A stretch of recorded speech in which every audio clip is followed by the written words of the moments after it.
sektor ng agrikultura, mas lalo pang palalakasin ni Pangulong Ferdinand R. Marcos Jr. Upang mas paunlarin pa ang sektor ng agrikultura na nagbibigay ng pagkain at pangkabuhayan sa mamamayang Pilipino, mahigit 297 billion pesos ang inilaan ni Pangulong Marcos Jr. upang palakasin ang agriculture sector, isulong ang food security at ipamalas ang konkretong suporta sa mga magsasaka at mangingisda. Layunin din itong patatagin ang supply ng pagkain sa bansa.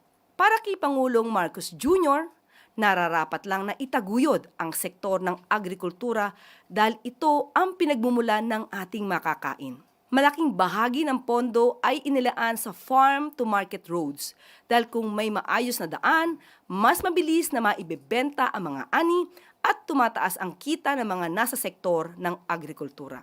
Kasabay nito, pinalalakas din ng Marcos administration ang kabuhayan sa kanayunan sa pamamagitan ng modernisasyon ng supply systems at dagdag suporta sa produksyon.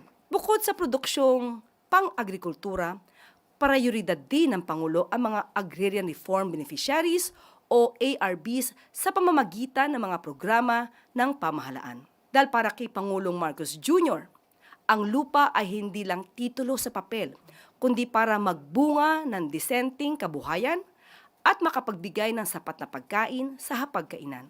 Sa pagsusulong ng sapat na suporta sa ARBs, mas nagiging produktibo ang lupang sakahan at higit sa lahat ay mas maayos at may dignidad ang buhay ng kanilang mga pamilya.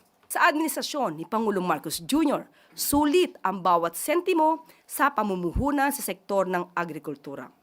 Ang bawat pisong ilalaan dito ay para sa kinabukasan ng mamamayang Pilipino.